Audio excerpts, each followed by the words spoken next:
Bismillahirrahmanirrahim. Assalamualaikum warahmatullahi wabarakatuh. Innal hamdalillah hamdan katsiran thayyiban mubarakan fih kama yuhibbu rabbuna wa yarda. Ashhadu an la ilaha illallah wahdahu la syarika lah wa ashhadu anna Muhammadan abduhu wa rasuluhu la nabiyya ba'dah. Allahumma salli wa sallim ala nabiyyina Muhammad wa ala alihi wa sahbihi ajma'in. Wa qala alaihi salatu wassalam kama jaa fi sahih Bukhari man yuridillahu bihi khairan yufaqihu fid din. Amma ba'd. Ma'asyiral muslimin ikhwanu fid din, a'azzanallahu wa iyyakum. Alhamdulillah pada pagi hari ini pertemuan kita yang ketiga masih di hadis yang ketujuh. Hadis ad-dinun nasihah, agama adalah nasihat. Pada 2 bulan yang lalu kita sudah membahas sampai nasihat untuk Allah. Adapun bulan lalu kita sudah membahas tentang nasihat untuk kitabnya. Pagi hari ini kita masuk pada yang ketiga, yaitu li rasuli, nasihat untuk rasulnya. Di hadis tersebut tidak dikatakan li rusuli, untuk para rasulnya, tapi untuk tunggal, li rasuli, untuk rasulnya. Maksudnya adalah untuk Nabi Muhammad SAW. Lalu apa maksud, apa makna nasihat untuk Rasulullah SAW? Sebagaimana pertemuan yang lalu, kita ambil dari kitabnya Imam Nawawi sendiri, Syarah Sahih Muslim. Karena penjelasan beliau memang yang paling detail dibanding yang lain. Bahkan penjelasan beliau ini menjadi kutipan satu sama lain di zaman atau di ulama setelah beliau. Beliau mengatakan wa amman nasihatu li Rasulillah sallallahu alaihi wasallam fa tasdiquhu ala risalah. Ini yang pertama. Yaitu nasihat untuk Rasulullah alaihi wasallam artinya membenarkan risalah yang beliau bawa. Dan ini menjadi salah satu syarat keimanan, syarat keislaman. Dalam hadis Sahih Muslim, Nabi mengatakan, "Ma min Yahudiyin wala Nasraniyin wala yu'min bima jitu bihi illa min ashabin nar." Tidaklah seorang Yahudi kemudian Nasrani, mereka tidak beriman kepada risalah yang aku bawa, melainkan mereka sebagai ashabun nar. Sehingga ini jemaah sekalian menjadi dalil bahwa posisi Yahudi dan Nasrani menurut akidah kita ya memang mereka kafir. Dan kekafiran mereka itu bukan berarti dalam interaksi sosial sehari-hari di jalan atau di mana membuat kita memanggil mereka dengan sapaan wahai kafir. Tidak, kita dididik oleh adab. Ya, tetangga kita misal, ya bukan di sinilah tetangga di mana. Di sini kan 100% Islam semua ya. Di luar misalnya ada yang non-muslim. Nggak lantas pas kita ketemu mereka, bisa ada orang Nasrani namanya Franz misalnya gitu ya, kan kita manggil sesuai namanya, nggak mungkin kita bilang Pak kafir sehat, kan nggak mungkin. Kita menyebut mereka kafir dalam konteks status, bukan dalam konteks sapaan. Dan tentang kekafiran mereka itu tidak ada khilafiyah para ulama sejak zaman dulu, dari zaman ke zaman, karena Allah sendiri yang memanggil mereka seperti itu. Lam yakunil ladzina kafaru min ahlil kitabi wal musyrikina munfakina hatta ta'tiyahumul bayyinah. Masih dalam surat Al-Bayyinah misalnya, innal ladzina kafaru min ahlil kitabi wal musyrikina fi nari jahannam khalidin. Nah, di situ Allah menginformasikan kepada kita bahwa orang kafir yaitu ahli kitab dan musyrikin. Jadi min di situ bukan bermakna sebagian, bukan min tabi'id di antara. Jadi bukan bermakna orang kafir, yaitu sebagian ahli kitab. Jadi kalau sebagian ahli kitab kafir, seolah-olah sebagian lain tidak kafir kan gitu. Nah makna di situ maksudnya adalah bayanul jinsi. Contoh, ada ayat yang berbunyi, ya fajtanibu rijzam minal ausan, itu pakai min. Jauhilah oleh kalian ya berhala-berhala yang najis itu. Itu bukan bermakna jauhilah sebagian berhala. Yang mana sebagian lain nggak dijauhi, kan nggak begitu. Tapi semua berhala ya dijauhi. Walaupun itu menggunakan kata min. Maka min dalam konteks ayat tadi, innalladzina kafaru min ahlil kitab wal musyrikin tadi, itu maknanya ya semua ahli kitab ya musyrikin. Kalau kata min artinya sebagian dalam konteks ayat tadi, maka seolah-olah orang musyrik pun sebagian juga beriman, sebagian yang kafir. Nah, ditambah lagi, ya dalam ayat yang lain Allah juga menceritakan tentang perilaku orang-orang ahli kitab.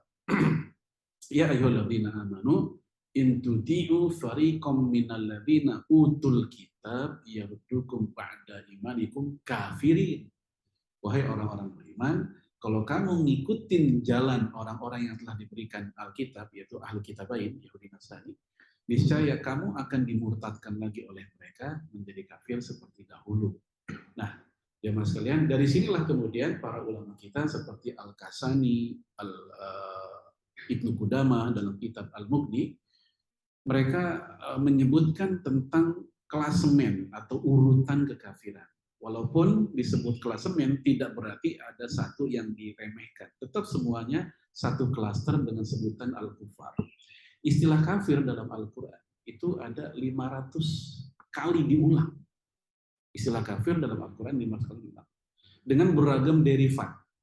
Mau al-kufr, al-kafir, kafaru, yakfurun, al-kufar, ya, atau semua derivatnya, sorofnya, itu diulang-ulang berkali-kali sampai 500 kali. Sebagian ada yang mengatakan 300 kali. Terlepas dari 300 atau 500 kali diulang, itu tanda memang istilah kafir itu istilah yang Qur'ani, dia ada dalam Qur'an. Tidak kita ingkari. Sehingga kita pun tak mengubahnya. Ya. Apa kata dua imam ini, klasemen kekafiran itu? Yang pertama kata mereka, sinfun minhum yumkirun as-sani. Yaitu kelompok yang yungkir itu menolak, mengingkari.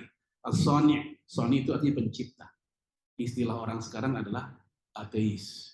Istilah mereka mu'abdilah wa dahriyah. Kelompok yang mengingkar keberadaan adanya pencipta, as-sani. Dan ini nomor satu, kekafiran nomor satu. Yang kedua, kata mereka, sinfun minhum yukirun as-sani, kelompok yang yukirun itu artinya mengikrarkan, mengakui as-sani, adanya pencipta. Walakin yungkiruna biwahdaniyatihi, tapi mereka tidak mengakui keesaannya. Berarti apa nih istilahnya? Politeis. Poli, banyak. Ya, teis, Tuhan. Ini kan kalau bahasa apa ya? Ini bahasa Latin ya. Nah, politeis. Nah, siapa mereka? Wasaniyun, itu kelompok para penghuni berhala, paganis. Ya, apapun istilahnya di Indonesia juga ada. Kalau di di Mesir ada berbagai macam dewa, ada dewa matahari, dewa ini, dewa itu. Kalau di kita ada dewa 19 malah banyak lagi. Baik, jadi itu wasaniyun. Ini kelompok kedua yang disebut oleh Imam Al-Kasani dan Ibnu Qudamah sebagai istilah kafir. Yang ketiga, sinfun minhum yuqiruna as-sani' wa yuqiruna bi wahdaniyatihi walakin yuqiruna bi risalati ra'san. Yaitu kelompok yang mengakui pencipta itu ada, mengakui keesaannya, tapi mereka tidak mengakui kerasulan atau kenabian secara umum. Mereka menolak, nggak percaya. Bagi mereka yang namanya seseorang jadi rasul, jadi nabi, karena dia orang soleh, dia orang baik, dia orang berilmu, maka jadi nabi. Jadi bukannya rojulul mustafa, bagi mereka kenabian itu bukan pilihan Allah. Allah memilih ya siapa menjadi nabi dan rasulnya, tapi melainkan itu ikhtiar dari si nabi, si rasul tersebut, kata mereka. Karena dia orang baik, orang soleh, orang berilmu dan seterusnya, jadilah dia nabi. Nah, definisi ini membuat tidak ada lagi yang namanya penutup para nabi, sehingga kapanpun bisa terjadi yang namanya para nabi. Asal dia soleh, asal dia benar, asal dia berilmu, jadi nabi. Siapakah mereka? Kata Imam Ibnu Qudamah, yaitu al-falasifah. Itu para ahli filsafat zaman dulu. Sokrates, Aristoteles, kemudian Plato yang mengatakan kenabian itu bukan pilihan, kata mereka, bukan pilihan dari Allah, melainkan itu maunya si orangnya sendiri, karena dia orang baik, bisa jadi nabi siapapun. Nah, yang keempat, itu sinfun minhum yuqiruna as-sani', kelompok yang mengakui adanya pencipta, wa yuqiruna biwahdaniyatihi, mengakui keesaannya, Wa yukiruna bi risalati ra'san, mengakui kenabian secara umum, mereka mengakui ada nabi-nabi sebelumnya dalam kitab-kitab mereka juga diceritain, tetapi yungkiruna bi risalati nabiyina Muhammad sallallahu alaihi wasallam, mereka mengingkari risalah nabi kita Muhammad alaihi salatu wasallam, maka mereka pun masuk kategori kekafiran tadi. Siapakah mereka? Kata tadi Imam Ibnu Qudamah dan Imam Kasani, yaitu ahlul kitabain, dua ahlul kitab. Jadi mereka tetap istilah kafir. Walaupun belakangan ini ada pihak yang mencoba-coba mencoret Yahudi dan Nasrani sebagai bukan kafir dengan istilah yang lebih adem kata mereka, yaitu muatinun, warga negara.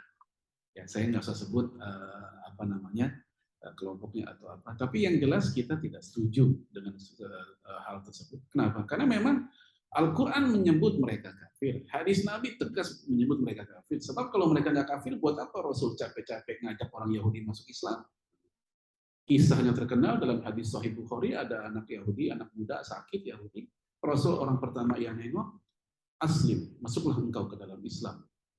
Dia diem nengokin bapaknya, summa nazara ila abi, dia pun liatin bapak. Kata bapaknya, ya, ati Abul Qasim, udah taatin aja apa kata Abul Qasim. Abul Qasim itu Rasulullah. Maka dia pun langsung ngucapin syahadat. Maka pertanyaannya, kalau seandainya orang Yahudi enggak kafir, lah buat apa Rasul ngajak dia masuk Islam? Ya, ajakan Rasul dia kepada Islam itu tanda mereka bukan klaster mukmin gitu aja, bukan klaster Islam. Ya, karena di dunia hanya ada dua kelompok, Islam dan non-Islam. Udah selesai gitu aja kan. Ya, apapun casingnya, apapun istilahnya, mau diistilahkan ahlul kitab, musyrikin, ini itu, hakikatnya ya non-Islam. Ya, sehingga kata Imam Ibnu Taimiyah, al-kufru millatu wahidah, kekafiran itu hakikatnya satu kelompok besar, apapun namanya. Di situ ya macam-macam tadi, ada yang ahli kitab, musyrikin, ada paganis, ada ateis, ada ini dan itu, hakikatnya non-muslim. Baik jemaah sekalian, kalau memang Nasrani mukmin, bukan kafir, buat apa Rasulullah mengirim surat ke Heraklius, raja Nasrani saat itu, ajakan untuk masuk Islam, ya ahlul kitab, ta'alau ila kalimatin sawa, bainana wa bainakum. Wahai ahli kitab, ayo kita pegang kalimat yang sama antara kita dan kalian. Apa maksud kalimat yang sama? Kalimat syahadat. Ini ajakan dari Rasul ke Heraklius buat masuk Islam, tapi dia nggak mau. Yang paling gres ketika proses hijrah ke Habasyah siapa? Raja Najasyi, dia Nasrani. Dia pun juga diajak masuk Islam oleh Ja'far bin Abi Thalib dan Utsman bin Affan. Jadi dulu ketika hijrah ke sana ada dua kloter, dua rombongan. Rombongan pertama rombongan Ja'far, abangnya Ali bin Abi Thalib. Rombongan kedua rombongan Utsman. Nah, terjadi dialog antara Ja'far dengan Raja Najasyi itu, dan Najasyi mengakui perbedaan kita dan kalian hanya pada titik ini. Maksudnya titik ini adalah masalah pemposisian Nabi Isa alaihissalam. Tapi lama-lama mereka pun, Najasyi pun merenung dan dia pun akhirnya masuk Islam. Sendirian, satu istana nggak ada yang masuk Islam kecuali dia doang, dan rakyatnya juga begitu. Dan kemudian dia pun wafat di fase Madinah. Rasul ketika di Madinah dia wafat, dan Rasulullah pun diberikan kabar bahwa Najasyi wafat, maka Rasul pun menyolatkan secara gaib. Jadi sejarah awal salat gaib itu atas wafatnya Raja Najasyi atau Negus. Baik, itu yang pertama, yaitu kata Imam Nawawi membenarkan risalah Rasulullah Shallallahu Alaihi Wasallam. Kemudian wal imanu bi jami'i ma ja'a bihi. Ini penegas aja yang dari tadi, ya dari kalimat yang tadi. Yaitu mengimani apapun semua yang beliau bawa. Rasul bawa tentang hukum, maka kita meyakini hukumnya seadil-adilnya hukum. Rasul menceritakan tentang kisah masa lalu dalam hadis-hadis sahihnya. Ya kita pun meyakini apa yang Rasul ceritakan selama itu standarnya termasuk kategori authentic text atau sahih, kita pun juga meyakininya. Seperti di saat Rasul menceritakan tentang ada anak muda namanya Juraid, ini ada dalam hadis Bukhari Muslim muttafaqun alaih. Si Juraid ini lagi sholat, jadi kisah tentang Bani Israil, dipanggil sama ibunya, kagak nyaut-nyaut karena dia lagi sholat. Ya, dan ini juga menunjukkan sholat udah ada zaman dulu, ya, yang beda mungkin kaifiatnya. Ketika dipanggil sama ibunya, si Juraid ada perdebatan di hati, ya ibuku atau sholatku, ibuku atau sholatku. Ternyata dia lebih mementingkan sholatnya dibanding ibunya. Hingga akhirnya ibunya pun mengutarakan kalimat-kalimat kasar, ya nyumpah serapah begitu, untuk Juraid ini. Engkau tidak akan mati sebelum ketemu wanita pelacur. Itu kata ibunya. Ya, engkau nggak akan mati dulu sebelum ketemu wanita pelacur. Sementara Juraid di kampungnya dikenal ahli ibadah. Dan hal yang aib yang namanya ahli ibadah, ngapain ketemu sama pelacur, buat apa? Gitu. Hingga akhirnya zawiyah itu musola kecil yang biasa kita bikin di rumah kita, zawiyah. Zawiyahnya Juraid ini disalahgunakan sama laki-laki dan wanita yang pelacur itu, dipakai untuk berzina di situ, sehingga si wanita ini hamil, ramailah gegerlah masyarakat, ya ditanya siapa pelakunya, dia nggak mau ngaku, ya akhirnya masyarakat menuduh ya bahwa ini pelakunya Juraid karena ada yang lihat mereka sedang berzina di situ, padahal bukan. Nah, mereka pun merobohkan zawiyah tersebut. Akhirnya si anak ini biidznillah dia bicara. Bapaknya dia pelaku perzinahan itu bukannya Juraid, tapi laki-laki yang lain. Kagetlah masyarakat. Ya. Lalu Juraid pun datang menanyakan siapa pelakunya? Apakah saya? Bukan. Ya. Nah, apa yang disumpahin sama ibunya bahwa engkau nggak akan mati sebelum ketemu sama pelacur itu terjadi akhirnya. Juraid pun terjadi dialog antara dia dan pelacur tersebut. Masyarakat pun malu, ternyata pelakunya bukan Juraid, maka dibangun lagi itu. Kisah ini menunjukkan tadi kisah manusia zaman dulu yang disampaikan oleh Rasul, sanadnya kuat, muttafaqun alaihi, Bukhari Muslim, dan sikap kita adalah mengimaninya, mengiyakan. Itu aja. Oke, begitu. Jadi kesimpulannya kalau orang tua manggil, emak kita manggil, ya walaupun kita lagi sholat, apalagi sholat sunnah, bubarin aja dulu. Beda dengan sholat wajib, terjadi khilafiyah para ulama. Apakah kalau sholat wajib itu mesti kita sudahi sementara waktu, lalu kita ulang nanti kalau orang tua manggil.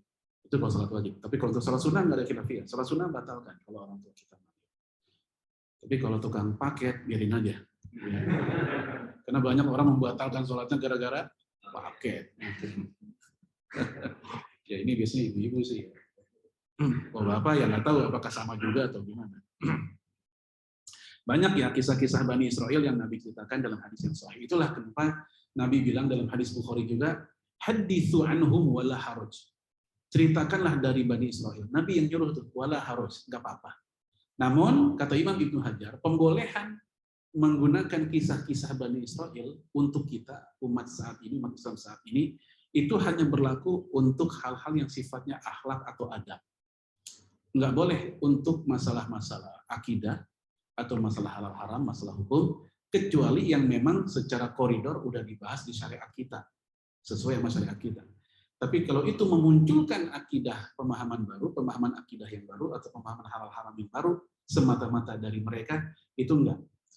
Namun kalau itu terkait dengan akhlak saja, boleh. Mungkin di antara antum pernah dengar kisah, ini kisah dalam kitab Syu'abul Iman, Imam Baihaqi, sanadnya sahih kata Imam Baihaqi, yaitu tentang cicak, kemudian katak, kemudian wat-wat itu kalau bahasa Indonesianya kampret. Cuman saya mau ngomong kampret agak enak.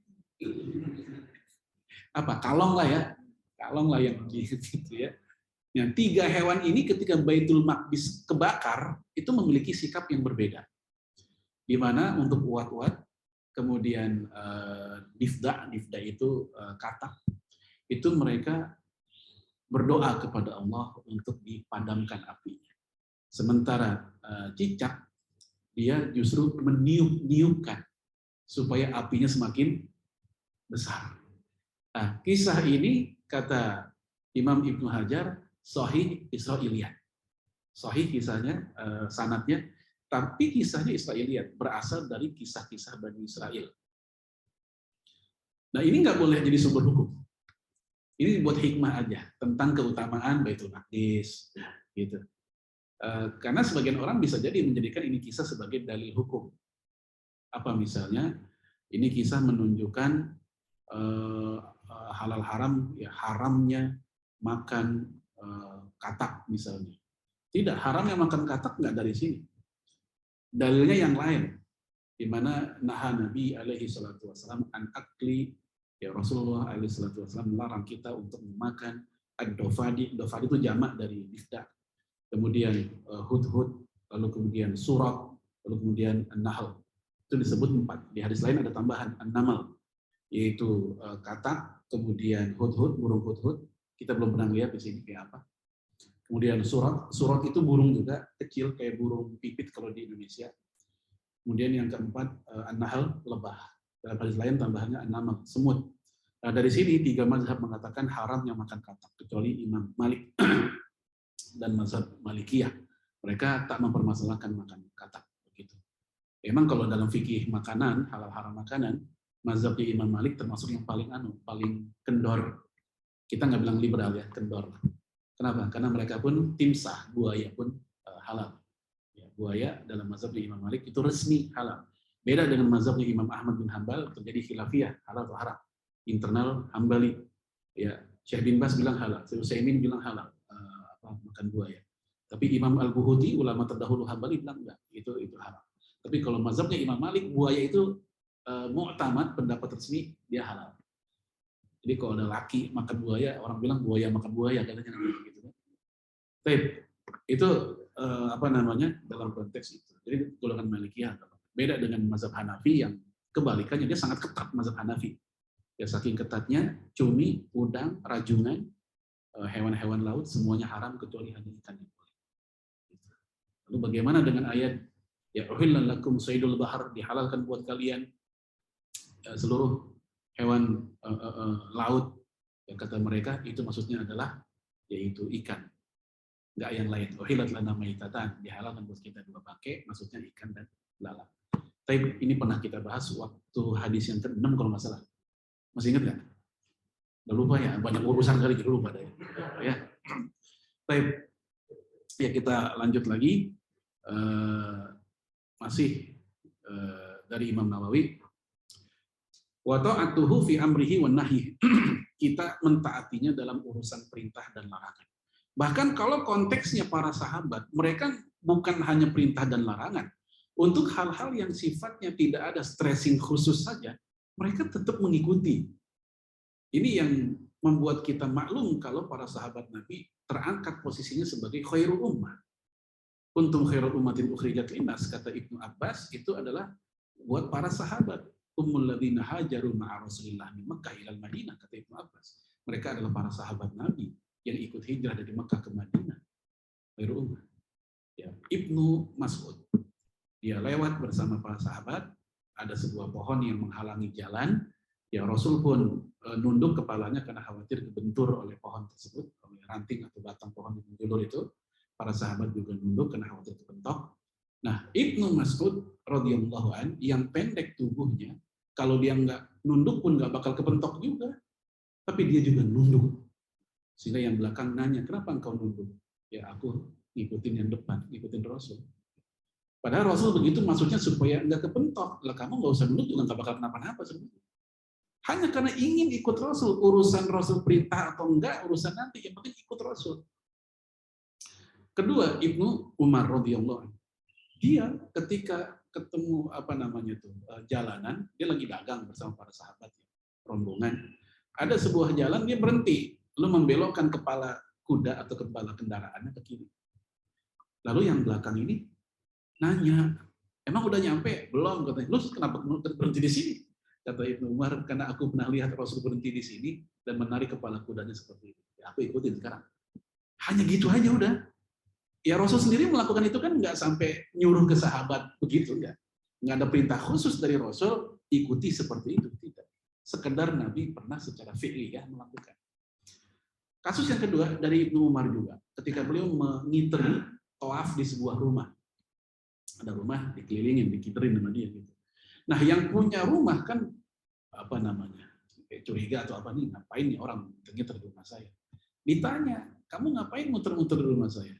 Jawaban Ibnu Umar, ya karena saya pernah lihat Rasul mengelilingi rumahku. Ya Rasul dulu begitu karena nyariin saya, ada perlu. Nah, kamu apa perlunya? Nah, lalu kisah ini dikomentari oleh ulama kontemporer Syekh Yusuf Musa, udah wafat dari Syria. Ini kisah menunjukkan tentang secara usul fikih. Ada istilah sunnah ghairu tasyri'iyah, ada sunnah yang tasyri'iyah. Apa sunnah ghairu tasyri'iyah? Itu perilaku Rasul yang tidak berdampak pada syariat, namun kalau kita mau ikuti itu bagus, bisa dapat pahala. Contohnya tadi, ya tentang bagaimana cara Rasul, style jalan Rasulullah itu ghairu tasyriyah. Rasul kata Aisyah kalau jalan cepat seperti jalan di turunan. Ya, kalau kita kan jalan cepat kalau nggak lagi kebelet atau ngambil gaji baru cepat gitu kan. Nah, Rasul jalannya cepat begitu. Kalau kita ikuti boleh nggak? Bagus. Dia sama seperti kasus para sahabat tadi. Tapi kalau kita nggak ikuti gimana? Juga nggak ada masalah karena ini sunnah ghairu tasyriyah. Atau kisah dalam hadis Bukhari ketika Rasulullah SAW sedang kalau bahasa orang sini lendotan. Apa lendotan? Nyender di pahanya istrinya, di pahanya Aisyah, sambil tilawah, sambil baca Quran. Hal itu membuat Aisyah jadi risih. Kata Aisyah, ya Rasulullah, inni haidun. Wahai Rasul, saya lagi haid. Kata Nabi, inna haidotaki laisa fi fakhizi. Haid kamu kan bukan di fakhiz, bukan di paha. Jadi intinya boleh dong nyender di sini. Gitu. Hal ini, kisah ini tidaklah lantas menjadi sebuah klausul hukum yang berbunyi sunnah hukumnya nyender di paha istri ketika haid, kan nggak begitu. Tapi ini merupakan wujud seorang suami ingin bercanda, ingin bercengkerama dengan istrinya dikala dia lagi haid misalnya. Ini sunnah ghairu tasyriyah. Nah, perilaku para sahabat tadi itu masuk kategori sunnah ghairu tasyriyah yang tetap diikuti. Maka logikanya, apalagi sunnah yang tasyriyah. Yang ghairu tasyriyah, yang enggak berdampak pada fikih aja, diikuti oleh mereka. Apalagi yang berdampak pada fikih. Seperti, khudhu anni manasikakum, ambil dariku manasik haji kalian. Itu jelas berdampak pada fikih. Sallu kama ra'aitumuni usolli, salatlah kamu seperti kamu melihat saya salat. Jelas ini berdampak pada fikih. Apalagi yang seperti itu. Itu hebatnya para sahabat. Nah, kalau kita, mohon maaf, generasi terus hingga sampai hari ini, sikapnya terhadap hadis-hadis Nabi itu kayaknya yang jadi hakimnya bukan hadisnya, bukan kesahihannya, tapi akal kita sendiri. Ini kayaknya ini hadis udah nggak cocok zaman sekarang, udah begitu. Contohnya apa? Pernah dulu awal abad 20 hadis tentang nyelupin lalat ke air minum itu ditolak. Ya kan kata Rasul, idza waqa'a dzubab fi ahadi masyrabikum, jika lalat jatuh di salah satu minuman di antara kamu, ya kata Rasul gimana? Falyaqmizhu tsumma yanzi'hu. Celupinlah lalu kemudian angkatlah. Nah, mungkin karena orang saat itu berpikirnya masalah keresikan, bersih nggak bersih, wah, dekil amat begitu kali. Emang air nggak ada yang lain apa? Pakai ini doang yang diminum. Nah, itu sampai hadis Bukhari aja, itu sebagian orang menolaknya. Siapa di antaranya? Salah satu tokoh Mesir bernama Syekh Muhammad Abduh. Beliau yang dijuluki dengan mujaddid, pembaharu, gurunya ahli hadis Syekh Rashid Ridha. Tapi agak berbeda. Syekh Rashid Ridha, walaupun dia muridnya, dia lebih dekat ke ilmu hadisnya. Beda dengan Syekh Muhammad Abduh yang agak sedikit aklani, rasionalis. Nah, beliau termasuk yang menolak hadis Bukhari tersebut. Dianggap tidak sesuai dengan ipek, tidak sesuai dengan watak Islam menjaga kebersihan gitu. Barulah kemudian Dr. Amin Ridho meneliti tentang lalat. Ternyata lalat itu dalam literatur kuno yang beliau temukan sejak 4000 tahun sebelum Masehi itu sudah menjadi istilahnya tata cara pengobatan tradisional di Mesir kuno. Jadi apa yang Rasul katakan itu sesuai dengan ilmu kesehatan, bahkan sudah lama. Kemudian juga Dr. Amin Ridho pun menyodorkan semacam hasil penelitian dari Jepang tentang masalah lalat begitu nyemplung, maka yang keluar adalah racunnya, begitu dicelupin, yang keluar adalah penawarnya. Sehingga itu air kembali netral. Nah, setelah itu baru deh reda, baru deh orang mau percaya. Itu di zaman kita. Tapi di zaman sahabat nggak pakai penelitian-penelitian dulu. Para sahabat kan nggak usah pakai nanya, ini ada racun atau enggak. Begitu dapat hadisnya, selama itu benar, valid dari Rasul, mereka sami'na wa ata'na. Kalau zaman kita, sami'na wa tafakarna. Kami dengar, kami pikir-pikir dulu. Cocok, hayo, nggak cocok ya, tolak. Gitu. Baik, teman sekalian, ini lagi-lagi hal yang membuat kenapa begitu istimewanya para sahabat, karena sikap mereka dalam ketaatan kepada Rasul, alaihi salatu wassalam, benar-benar total. Hingga sampai kata Abu Sufyan ketika ditanya oleh Heraklius, bagaimana dulu Abu Sufyan belum masuk Islam saat itu, ya, bagaimana sikap sahabat-sahabat Muhammad kepada Muhammad? Abu Sufyan menjawab, tidak ada manusia yang mencintai manusia sebagaimana cintanya sahabat Muhammad kepada Muhammad. Tidak ada manusia yang mencintai manusia sebagaimana cintanya sahabat Muhammad kepada Muhammad. Sampai-sampai seandainya dia tertusuk duri, sahabat-sahabatnya rela menggantikan posisinya. Nah di zaman sekarang kan kebanyakan gimana? Ya kata zaman sekarang, zaman dulu gitu kan, yang dia pun masih hidup, dia mengakui nggak ada yang kayak gitu kecuali para sahabat. Zaman sekalian itu yang ketiga ya, wa ta'atuhu fi amrihi wa nahi. Kemudian wa nusratuhu hayyan wa mayitan, membela, menjadi penolong Rasul alaihi salatu wassalam baik hidup dan matinya. Untuk membela Rasul di kala hidup, ini ya para sahabat karena mereka mengalami Rasul ketika Rasul masih hidup. Jamaah sekalian, istilah sahabat Nabi itu beragam makna, banyak penjelasannya. Tapi penjelasan yang paling umum yang disampaikan oleh Imam Ibnu Hajar adalah yaitu muslim manapun, jadi syaratnya muslim manapun yang pernah berjumpa dengan Rasul walaupun sebentar, dan si muslim ini pun wafat masih dalam keadaan muslim, maka dia sahabat Nabi. Jadi enggak semata-mata pernah ketemu Nabi lalu jadi sahabat. Sebab kalau semata-mata ketemu, Abu Jahal juga pernah ketemu sama Nabi. Tapi Abu Jahal bukan sahabat Nabi. Apalagi misalnya tokoh munafik, siapa namanya? Abdullah bin Ubay bin Salul. Ya. Dia tokoh munafik, ketemu sama Rasul, dialog segala. Apakah dia sahabat Nabi? Bukan. Sahabat-sahabat munafik ya munafik. Gitu. Jadi mesti digarisi bahwasanya dia muslim dan wafat pun juga tetap sebagai muslim. Maka itulah definisi dari sahabat. Adapun membela Rasulullah di kala Rasul wafat, gimana caranya? Sekarang nih kita nih. Yaitu yang paling utama adalah kita menghidupkan sunnahnya. Itu pembelaan yang paling utama. Pembelaan tanpa harus teriak-teriak membela. Ya, karena sudah dengan sendirinya orang yang menghidupkan sunnah Nabi alaihi salatu wassalam, dia telah membela Rasulullah alaihi salatu wassalam. Yang dengan itu turunnya cinta Allah kepada mereka. Qul in kuntum tuhibbunallah fattabi'uni yuhibbukumullah wa yaghfir lakum dzunubakum wallahu ghafurur rahim. Kalau kamu ngaku cinta kepada Allah, ikutilah Rasul. Kata Imam Hasan Al-Basri, dikutip oleh Imam Ibnu Katsir, turunnya ayat tadi itu Ali Imran ayat 31. Turunnya ayat tadi itu merupakan ibtila. Ibtila itu ujian buat orang-orang Quraisy yang mengaku-ngaku cinta Allah tapi benci banget sama Rasulullah. Turunlah ayat itu untuk menguji kebenaran sejauh mana ucapan klaim mereka ngaku cinta Allah.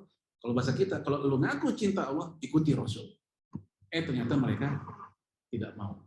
Ya, Abu Jahal begitu disuruh kalimat syahadat, dia hanya mau asyhadu an la ilaha illallah. Adapun asyhadu anna Muhammad Rasulullah, dia nggak mau.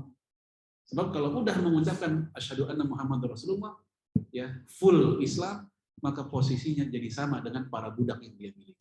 Itulah yang dia nggak mau, karena kesombongan. Dia masuk Islam, nggak masuk Islam bukan karena kebodohan. Dia nggak mau mengucapkan syahadat bukan karena nggak ngerti. Dia ngerti. Konsekuensi kalimat syahadat adalah nggak ada lagi yang namanya budak dan majikannya. Semua manusia sama. Nah itu dia kagak mau.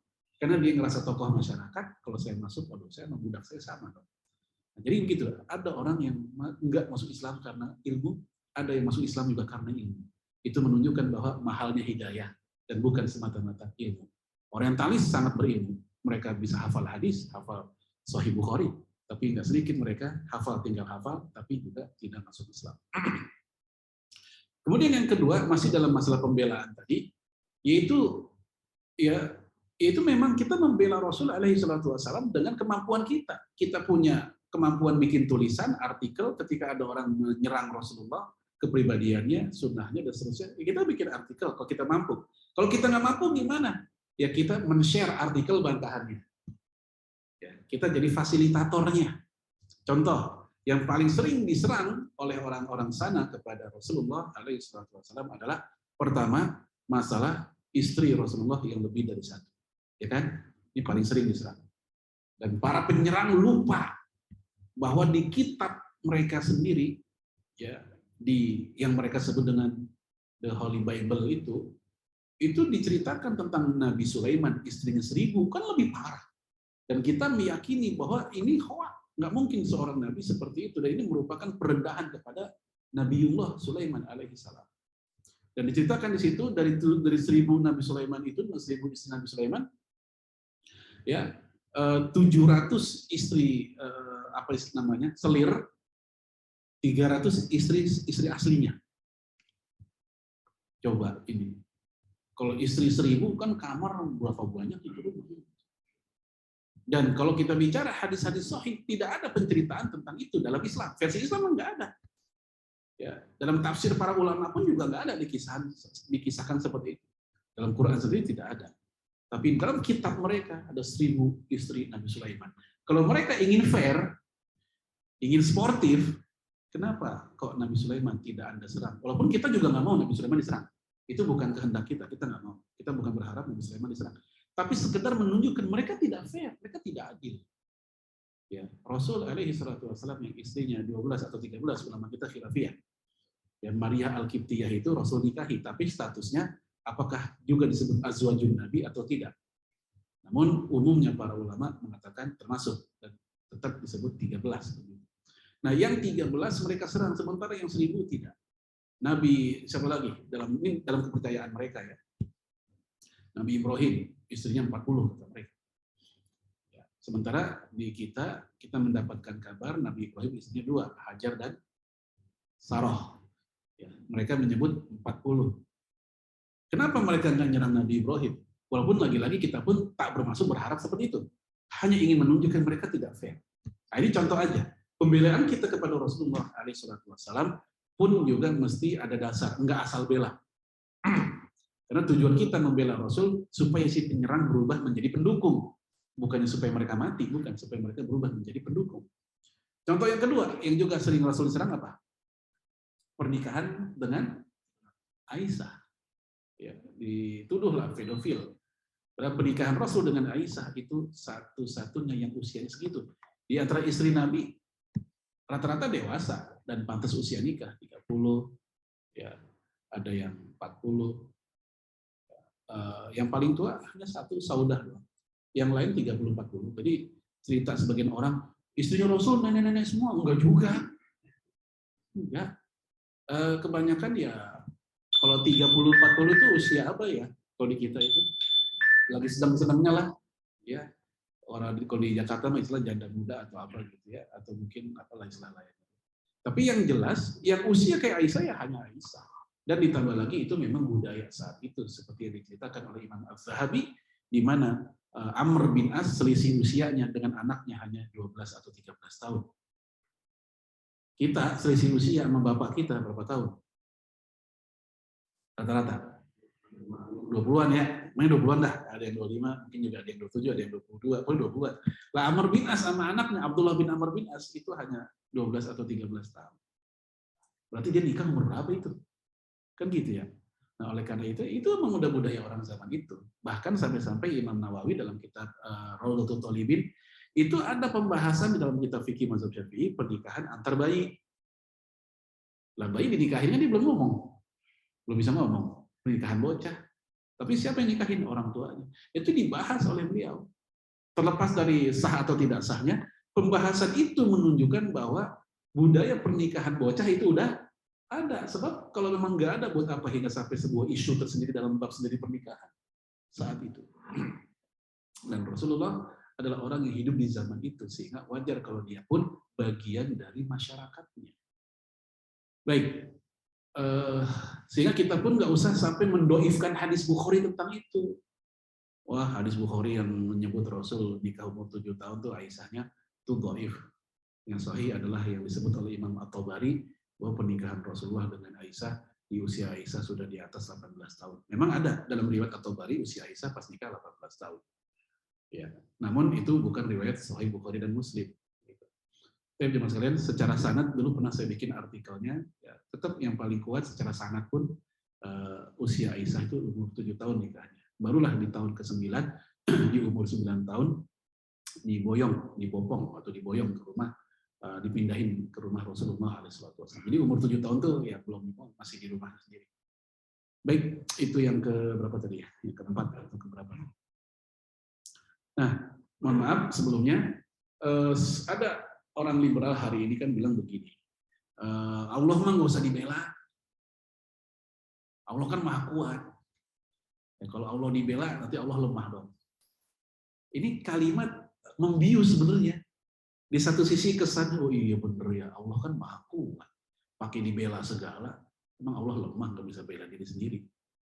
Akhirnya gara-gara itu ada tujuan, ada target sebenarnya. Tujuannya supaya umat Islam itu hilang ruhul jihadiyah. Ya, roh spirit membela agamanya itu hilang dengan alasan agama kita udah kuat, kok ngapain pakai dibela-bela segala. Gitu. Padahal Allah jelas dalam Quran, in tansurullah yansurkum. Jika kamu menolong Allah, maksudnya menolong agama Allah. Bukan menolong Allah secara zat, tidak. Itu pemahaman yang keliru, terlalu literal kayak begitu. Yang surkum, saya Allah akan tolong kamu. Contoh yang lain, kayak hadis yang berbunyi, misalnya, ya, ihfazillah yahfazka. Jagalah Allah, niscaya Dia akan menjagamu. Itu maksudnya apa? Allah kok dijaga? Gitu. Maksudnya bukan berarti Allah lemah, pakai dijaga segala. Maksudnya adalah itu menjaga al-hudud. Hudud itu syariat Allah. Jagalah syariat Allah, niscaya Allah pun akan menjaga. Nah, jadi pemahaman tadi, ngapain membela Allah segala, membela Islam, membela ini. Toh ini udah kuat sendiri. Itu kalimat yang membius buat sebagian orang, padahal mengandung racun, tujuannya supaya menghilangkan semangat kaum muslimin untuk membela agamanya, membela Rasul, membela Quran. Tinggal masalahnya bagaimana cara pembelaannya. Gitu. Supaya efektif. Waktu ada film Innocence of Muslim tahun 2011 atau 2012, mungkin dia terantum masih ingat nggak? Film Innocence of Muslim, sebuah film yang memvisualisasikan Rasul divisualisasikan sedang, mohon maaf, sedang dengan perempuan berduaan dengan pakaian kayak gitu. Jadi digambarkan sedang, mohon maaf, sedang hubungan suami istri, walaupun nggak sampai hubungan, sedang bercanda-bercandanya. Itu digambarkan itu Nabi Muhammad. Kemudian selesai dari situ pindah ke kamar lain, ketemu istri yang lain. Ini bikin marah umat Islam. Ya, hingga akhirnya terjadi aksi besar, kalau nggak salah di Libya apa di Libanon, itu demo, lalu kedutaan Amerika itu mortir ya, yang begitu, mortir apa namanya itu ya, atau yang buat penghancur, granat penghancur tank gitu, ya itu kedutaannya dibom gitu langsung. Jadi bukan hanya demo, tapi dibom. Ya terjadi, mungkin mereka puas para pendemo ini.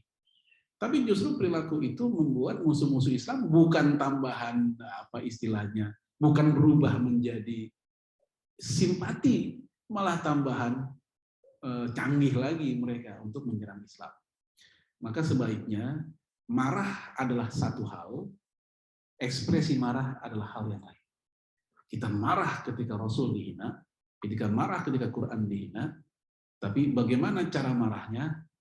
Apakah hingga sampai seperti itu? Tidak. Ya. Memang kalau kita bicara fikihnya, dalam kitab Minhajul Muslim, kalau antum punya di sini, antum cek di bab tentang al-qadha. Ada bab berjudul Ma yukafiru minal af'al wal i'tiqadat. Hal-hal yang membuat seseorang menjadi kafir, baik perkataan atau akidah. Salah satunya adalah sabballaha wa rasulahu, memaki-maki, mencela Allah dan Rasulnya. Di pembahasan terakhir dikatakan bahwasanya ya man sabballaha wa rasulahu kutila haddan bilhal. Siapa yang mencela Allah dan Rasulnya langsung dihukum mati, saat itu juga nggak pakai pengadilan. Itu dari situ. Dan itu juga dikatakan oleh Imam Nawawi. Ya, dikatakan oleh Imam Nawawi dalam kitab At-Tibyan, tentang kitab adab-adab terhadap Quran itu At-Tibyan, sering dipakai oleh guru-guru Quran. Itu ada tentang orang yang menghina, melempar Quran ke tempat sampah, ya, maka si pelakunya dia kafir dan boleh langsung dibunuh saat itu juga. Jadi kalau antum pakai pendapat ini langsung dipraktekin di Kelapa II, heboh.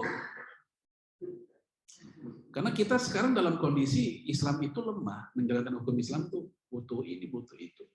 Nah, akhirnya kalau ibarat apa istilahnya strategi ya, enggak produktif kondisinya saat ini. Ya, karena hukum Islam yang nggak dipakai juga di negeri kita. Maka caranya gimana dong? Cara ekspresi marah kita? Ya tinggal laporin aja ke polisi. Kalau dia bilang, ya polisi aja masalah sekarang. Gimana mau ini kita? Ada geng Sambo gitu. Ya. Baik. Jadi yang penting ya kita marah, jangan diem. Namun cara marahnya itu ya supaya mereka yang tadinya benci kepada Allah, Rasul, Islam dan seterusnya, mereka justru berubah menjadi cinta. Dan kasus seperti itu sudah ada. Mungkin antum pernah dengar dulu ada tahun 2009 ada film dokumenter judulnya Fitnah yang dibikin oleh orang Belanda, Van Dorn ya, namanya Van Dorn kalau nggak salah. Dia itu tokoh anti Islam banget. Ternyata malah masuk Islam. Ya, tokoh anti Islam ini malah masuk Islam. Ini maksud saya kayak begitu. Jadi pembelaan kita pun pembelaan yang membuat orang yang tadinya anti menjadi cinta maunya. Ya. Kemudian wa mu'adatun man adahu. Kita membenci, memusuhi orang yang membenci Rasul. Siapapun yang memusuhi dan membenci Rasul, dia musuh umat Islam. Ya, sama kayak kita cinta sama anak kita, cinta sama istri kita. Ada orang benci sama mereka. Ya kita sebagai suaminya atau ayahnya siap pasang badan. Ya, sebagaimana ada orang membenci, menjelek-jelekan Rasulullah, ya kita siap sebagai umatnya pasang badan. Sebagaimana para sahabat ketika perang Uhud, di mana Rasul alaihi salatu wasallam ke panah begitu banyak, mereka para sahabat saling berkompetisi untuk menjadi tameng hidup. Hingga sampai Ummu Khonsa saat itu wanita, dia pun ingin menjadi tameng hidup Rasul. Jangan sampai Rasul kena tancap panah, saya aja deh begitu. Tapi jemaah sekalian, ini contoh kesekian dari nasihat untuk Rasul, yaitu memusuhi orang-orang yang menjadi musuhnya. Kemudian wa mualah, ini kebalikannya. Mualah itu artinya loyal, mencintai, loyal. Man walahu, kepada orang yang loyal kepadanya.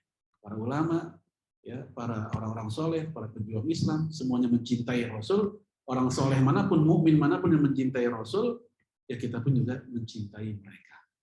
Wajar, take and give kayak gini wajar. Ya. Kemudian, ini kita nggak semua ya, karena udah jam 6 lewat.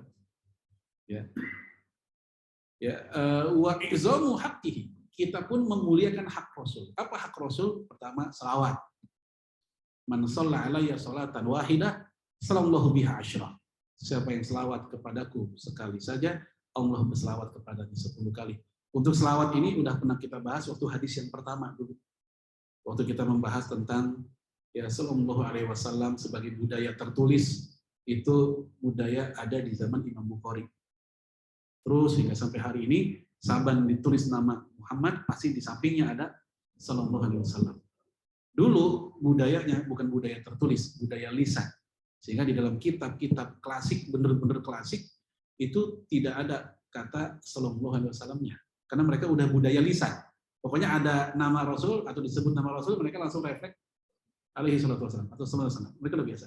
Begitu banyak umat Islam yang tidak mengucapkan, maka Imam Bukhari pun mengingatkan lewat tulisan. Terus hingga sampai hari ini.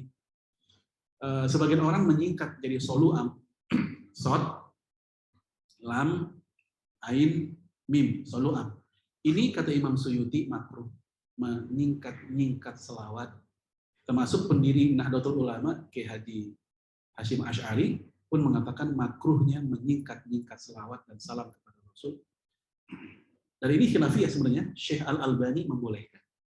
Ya, beliau membolehkan. Namun pendapat beliau dianggap lemah. Beliau punya dalil dari mana? Itu kebiasaan para ulama zaman dulu, itu ketika meriwayatkan hadis, haddatsana berkata kepada kami, itu disingkat oleh mereka dengan na-nya doang. Nun dan alif. Na, kami. Nah, itu disingkat. Ya, itu alasan beliau kayak begitu. Namun pendapat ini dianggap lemah. Kenapa? Karena haddatsana bukan selawat. Haddatsana berkata kepada kami bukan doa. Itu kalimat informasi. Sementara selawat itu doa. Dan doa nggak pantas pakai inisial. Kan pakai inisial. SAW kan inisial. SAW, so, SAAW, atau kalau salam, ASLKM, atau AWW, apalagi AWW ini. Ya, kan singkatan tuh. Jadi kesakralan selawat pun akan hilang kalau disingkat-singkat. Maka saya pun kalau nulis itu di WA, ya saya tulis Rasulullah ya, saya pun nulis salamnya saya lengkapin gitu SAW. Kalau kita capek ngetik, cari aja yang bahasa Arab kan ada tuh.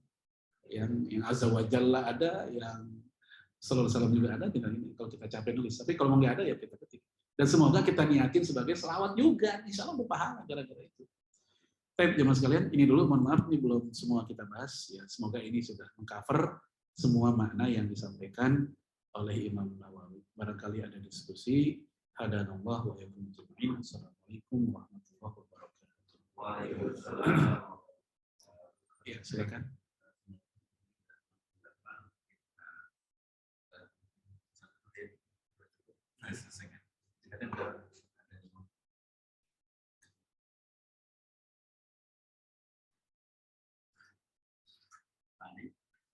Ya.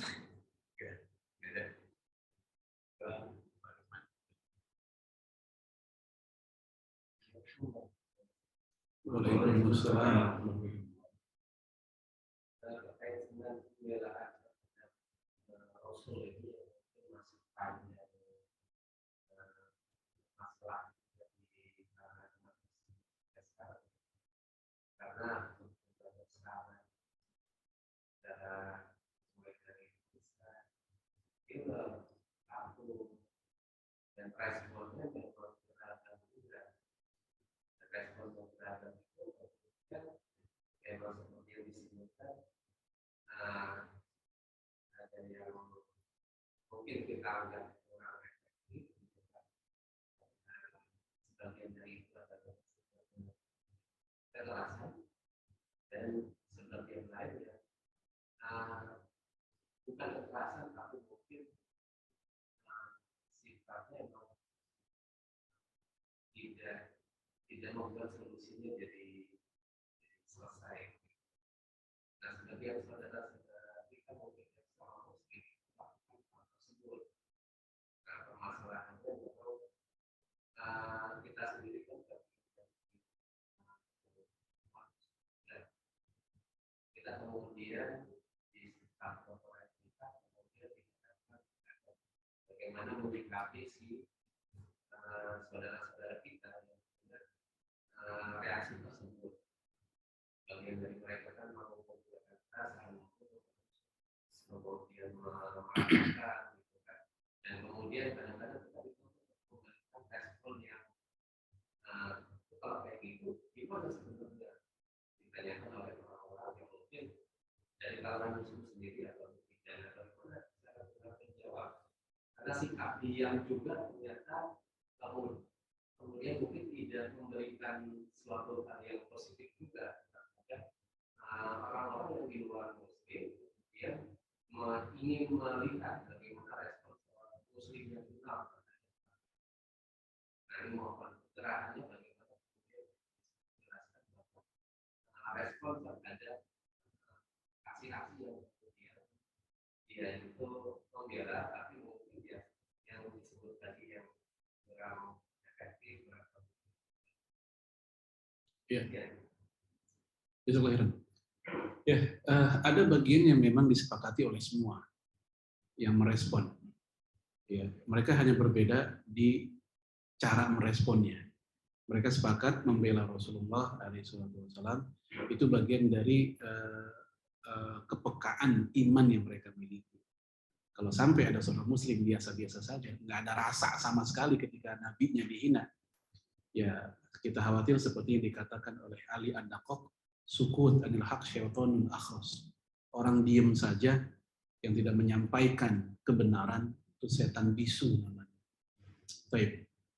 Nah, adapun tentang masalah cara itu memang sifatnya ijtihadi. Beda kasus kalau kita hidup di sebuah negeri yang memang berlaku di situ hukum Islam, ya, di mana tak mempermasalahkan yang tadi saya sebut dalam kitab Minhajul Muslim, orang yang memaki Allah dan Rasulnya dia dihukum mati saat itu juga. Nah, kalau di negeri yang sudah melakukan hukum kayak gitu kita kan selesai gitu. Nah, masalahnya kita tinggal di Indonesia yang hukumnya juga nggak hukum Islam, kita tahu. Kemudian buzzer juga banyak yang anti-Islam.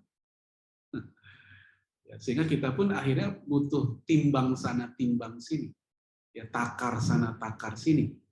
supaya efektif. Saya ingat banget waktu masa-masa Al-Maidah 51 ya, waktu zamannya Ahok tuh. Waktu saya lagi ngisi di Telkomsel. Jadi ada 2 anak muda, gagah-gagah orangnya. Pas tanya jawab, dia nanya begini, Set, kenapa sih para ulama tuh nggak tegas? Seandainya mereka ada yang bilang Ahok hukum mati, saya aja udah siap. Dia begitu, saya aja udah siap, maksudnya membunuh Ahok gitu.